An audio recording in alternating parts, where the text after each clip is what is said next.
anything outside of using, you could can in jars or can. The can were just coming into being.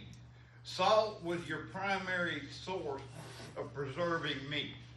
You would take the salt, put it in the container, put your meat in there, and it goes on and on and on. There's a whole art just to preserving meat. And you can look that up on YouTube. I'm not going to get into that because I'm going to stay right here in Wakulla County. Prior to the war, most of the salt was imported primarily from England. So it wasn't something that was local here. In 1860, the population of Wakulla County was 2,833. That's both black and white. The total cattle in Wakulla County was over 8,500. How many hogs there were is the question. So that was their primary food source. Florida provided more cattle to the Confederate Army than any other state in the Confederacy. The Conscription Act of April 1862 required that all males between the ages of 17 and 50 to be in military service. You were required to serve. There was a couple of exceptions. One of them is that if you were a clergy, preacher, or if you could produce 22 bushels of salt a day. And why was that important?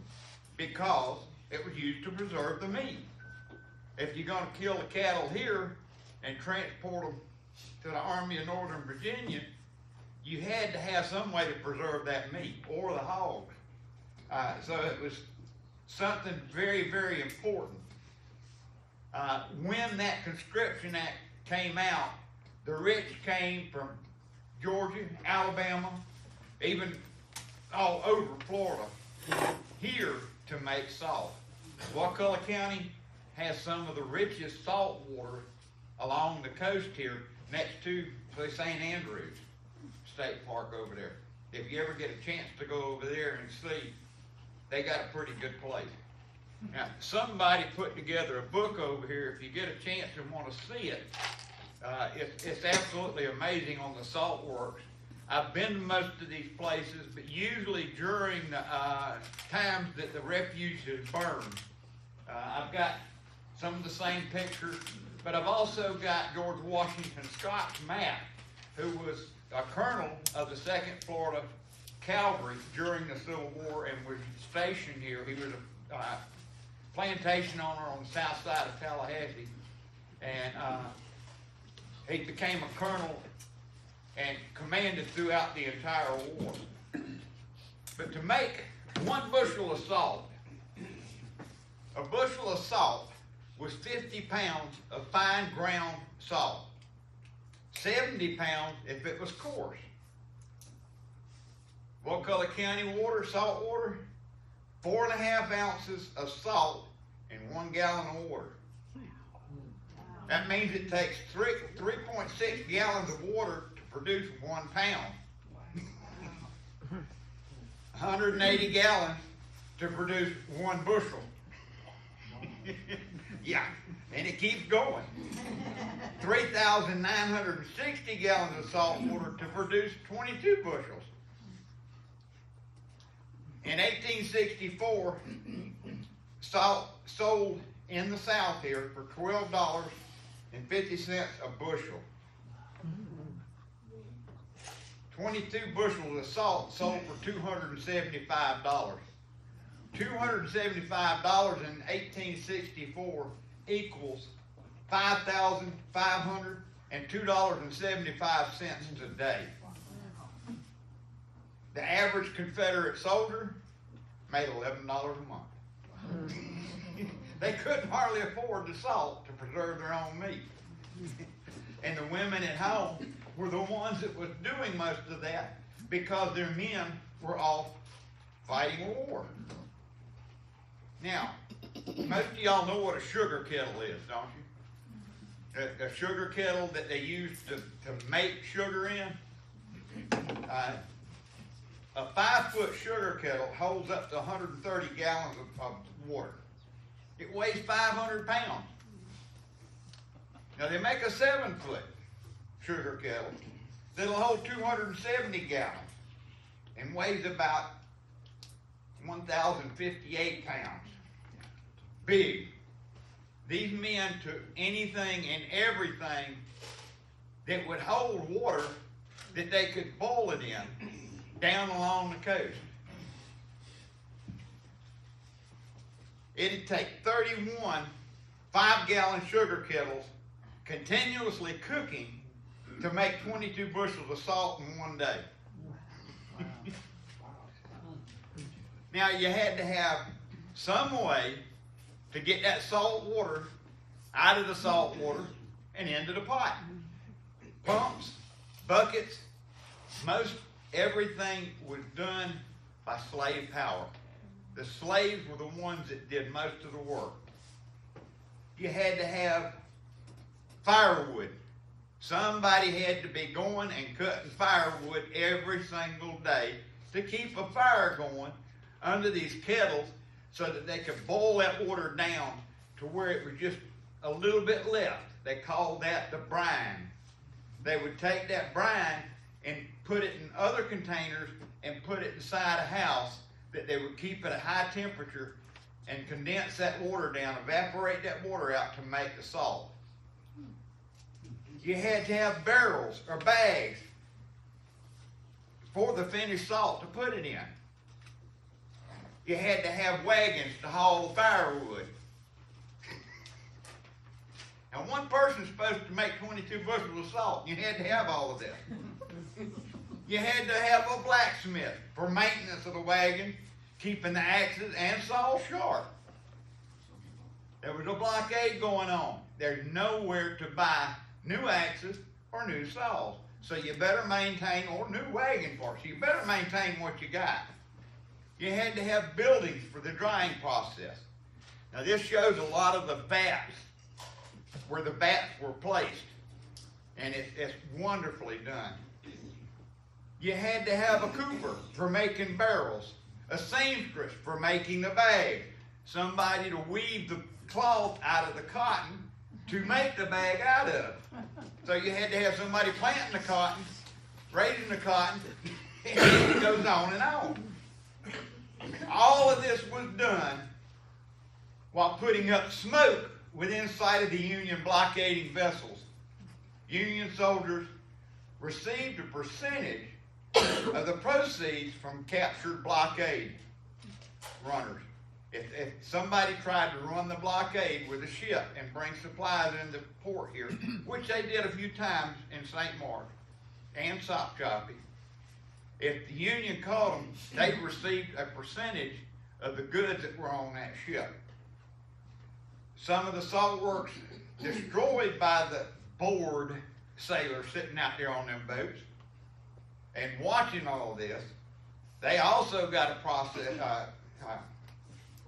a share of that they captured.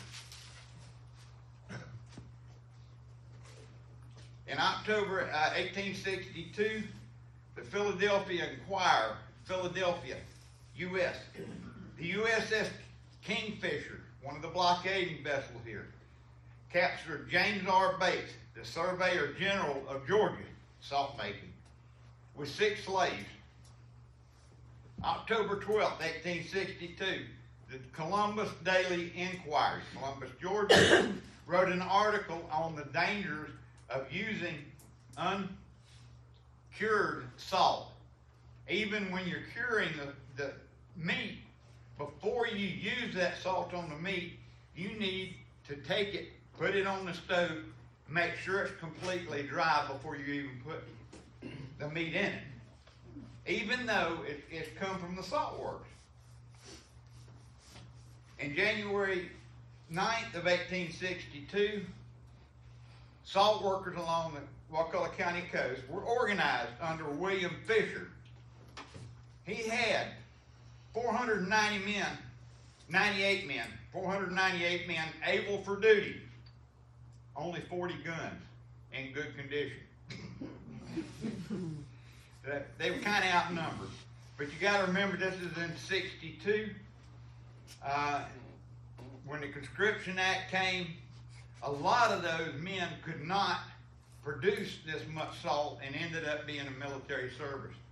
In 1864, Colonel Capers, Confederate Army, came down and he conscripted quite a few men into Confederate services. You had to be in military service. Now, in Wakulla County, we had the 2nd and the 5th Florida Cavalry, Gamble's Artillery, Gilcrease Artillery. There were no infantry here. Any of the boys between the ages of 17 and 25 went north. As long as they could withstand those 20-mile-a-day marches. You got to remember, up there, they're marching 20 hours or 20 miles a day. Can you do it? I know I couldn't. Not my age. So those men that were 50 and younger were assigned to the protection of the coast here.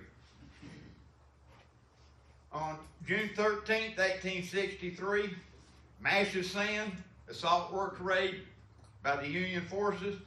There were 10 or 12 contrabands captured and 4 white men.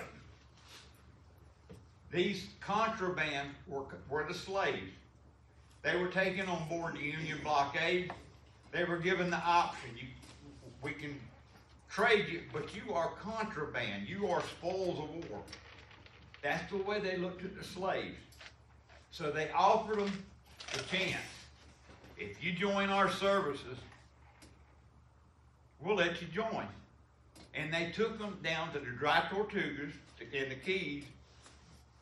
And there, the 2nd United States Colored Troops, made up of escaped slaves out of Virginia, their ranks were decimated over the war time. And they were resupplied manpower from escaped slaves from here or the contrabands captured at these salt works. On February 17th, 1863, there's a picture in here of Warrior Creek, which is further to the west of the salt works there. And you can tell it's a very major thing.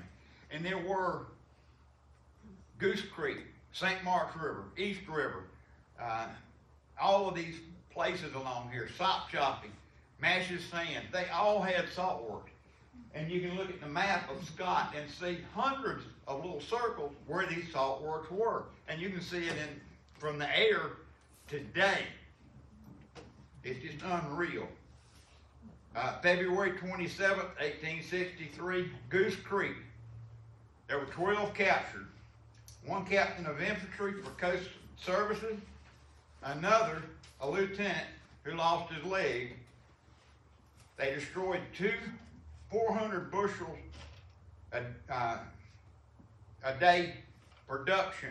They destroyed 2,400 pounds of salt. Now, I'm not 100% positive. Amos Whitehead out of Tallahassee had joined the 1st Florida Infantry in 1861. He was at the Battle of Antietam in September of 62. He lost his leg there. He came home on wounded leave and couldn't serve anymore, supposedly. But he was of age. He whittled him out a pig leg. He went and became a captain and took the signal guns at Tallahassee and Quincy, and he was in command of them. And he commanded those 2 guns at the Battle of Natural Bridge on March 6, 1865. That's the only place, and I'm not sure that's him, but it's more than likely, because there were a lot of wounded soldiers that came home with arms and legs missing during that war.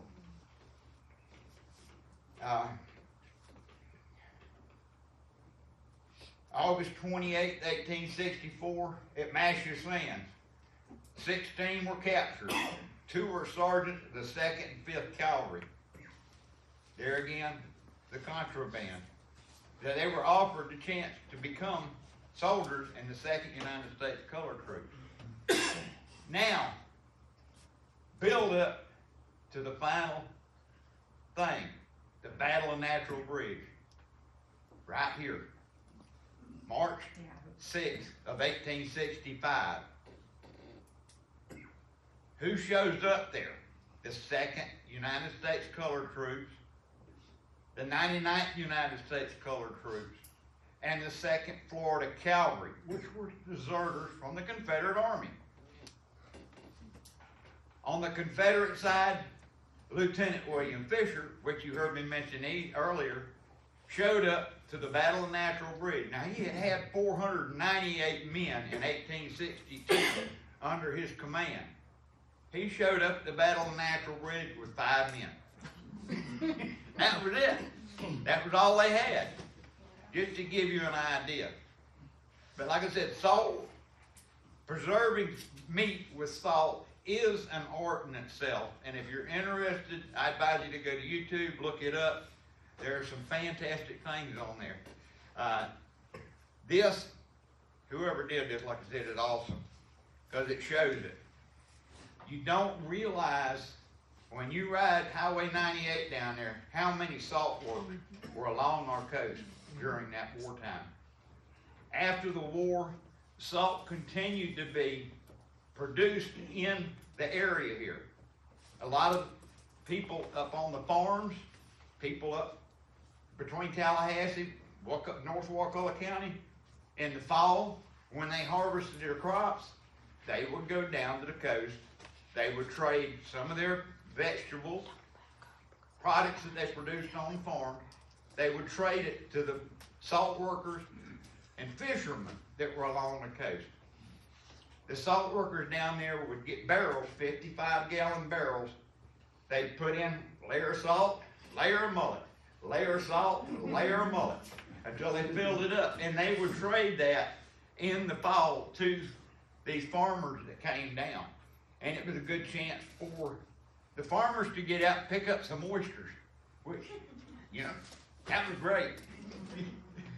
But anyway, that's about where I'm going to stop at. There was a lot going on during the war, and it was a lot more to making salt than I ever anticipated. I've known for years, 22 bushels of salt a day.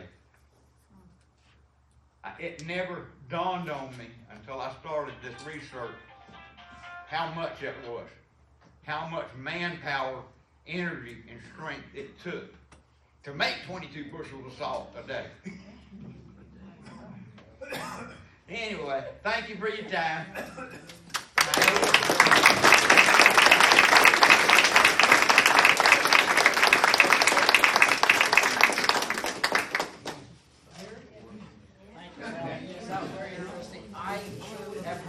Bits and pieces about this, but I had no idea as well. So some of you may remember we had a program a couple of years ago by a Swearingen lady who wrote a book called The Smallest Tadpole, something, and it was a lot of that book was about the salt works, and this is a beautiful tie into that whole subject. So, well, thank y'all all for coming.